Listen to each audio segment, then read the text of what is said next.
Oi galera, tudo bom?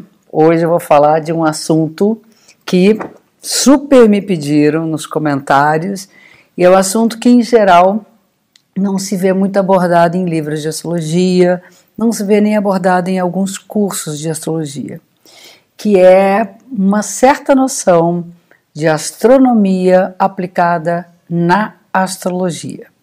A astronomia aplicada na astrologia chama-se mecânica celeste. E é uma matéria extremamente ampla, densa e profunda nos estudos de astronomia. O que nós fazemos é ter uma breve noção de como é que funcionam os movimentos no céu, para que a gente possa entender o que está lendo ali naquele mapa. Então isso, com a chegada dos programas de cálculo, evidentemente que ficou mais fácil a gente saber quais são as posições. O Sol está em tal signo, a Lua não está não sei aonde, o ascendente está não sei aonde, mas sem fazer os cálculos à mão, a gente perdeu muita noção de o que é aquilo que a gente está vendo ali.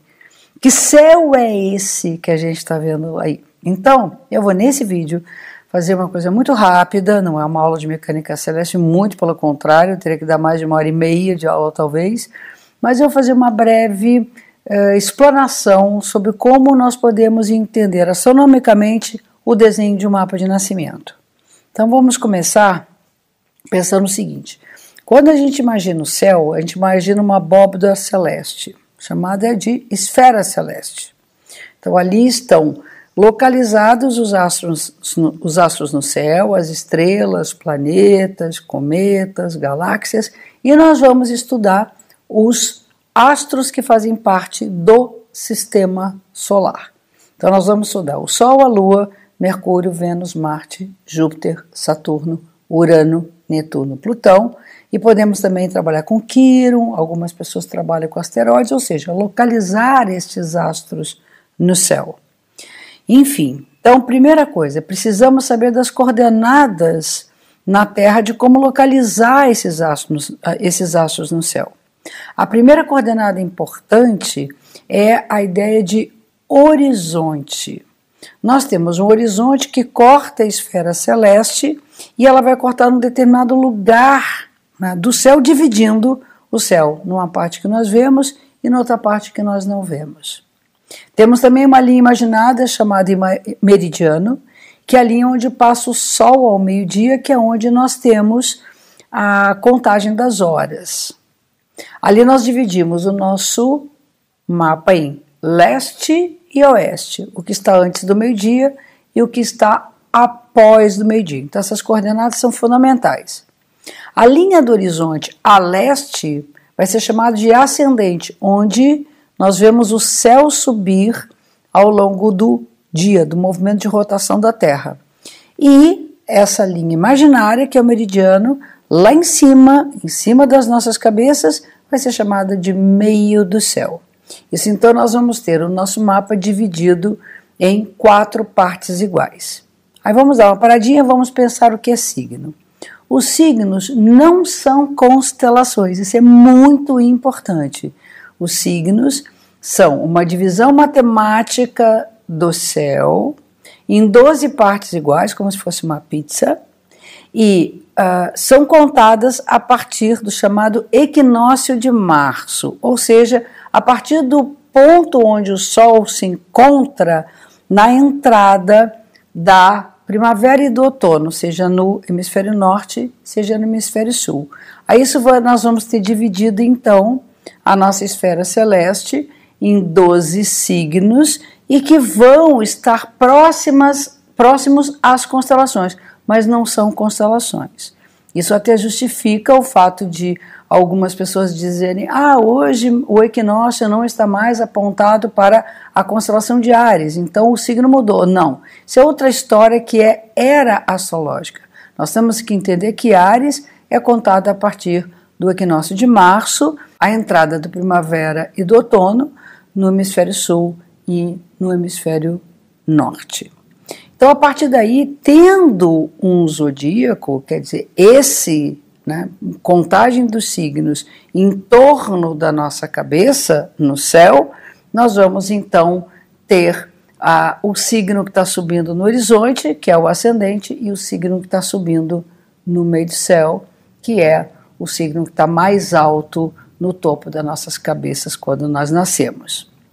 Aí, a partir do ascendente, dali para frente, levando em consideração a linha do meridiano, do meio do céu, o mapa vai ser dividido também em 12 partes não iguais, chamadas de casas astrológicas.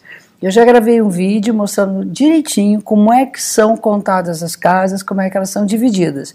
Mas a partir do ascendente, nós vamos ter 12 casas. Elas não precisam ser iguais, elas dependem no seu tamanho da latitude, da longitude, da época que a pessoa nasceu. No nosso país, principalmente na zona tropical, em geral elas são muito próximas em tamanho. E aí nós vamos ter a divisão do mapa em 12 casas e em 12 signos. Para que a gente possa, então, localizar como a pessoa viu o céu no dia que ela nasceu, saber onde é que estava o horizonte, onde é que estava o meridiano, nós precisamos das coordenadas do local onde essa pessoa nasceu e a hora que ela nasceu. E aí que a gente vai entender quem é que estava subindo no horizonte, quem é que estava lá em cima. Então eu preciso dia, mês e ano, eu preciso de hora de nascimento e preciso principalmente, ou também muito importante, as coordenadas de latitude e longitude do lugar onde a pessoa nasceu. Quando eu comecei a estudar, nós calculávamos à mão, então nós tínhamos que procurar realmente qual era a latitude e longitude e fazer todos os cálculos com as tabelas que nós tínhamos para calcular. Hoje basta colocar qual é a cidade e o país que a pessoa nasceu e o programa já acessa latitude e longitude. Vocês podem ver na maioria dos sites e dos programas que calculam, vai aparecer lá latitude e longitude. Então nós vamos entender também. O céu se mexe à nossa volta de leste para oeste, o Sol, a Lua, os planetas, as estrelas sobem a leste e morrem a oeste, aparentemente porque na verdade a rotação da Terra é de oeste para leste. E os planetas vão na translação ou revolução girar em torno do Sol e vão fazer um movimento aparente para a gente também de oeste para leste. É assim que funciona, né? A rotação de oeste para leste, nós vemos o céu durante o dia girar na nossa cabeça de leste para oeste. E durante o ano nós vamos ver os planetas andarem em torno de nós de oeste para leste. Eu gostaria que vocês entendessem que isso aqui é um vídeo muito sucinto, só para vocês terem uma ideia, mas que os movimentos que nós vemos no céu dos planetas e dos astros são chamados movimentos aparentes, porque nós vemos esses movimentos acontecerem a partir da observação, da nossa observação, ou seja, nós estamos no centro do universo como observadores, e aí não vemos as coisas como elas acontecem se estivéssemos fora desse ponto de referência. É isso aí, gente. Fica um grande beijo para vocês. Coloquem suas dúvidas, tentar resolver, né, aquilo que é possível dentro do que é a mecânica celeste. E aí compartilhem e dividam com as outras pessoas, divulguem o trabalho, que eu vou estar aqui toda semana trazendo uma nova informação. Fica um grande beijo para vocês.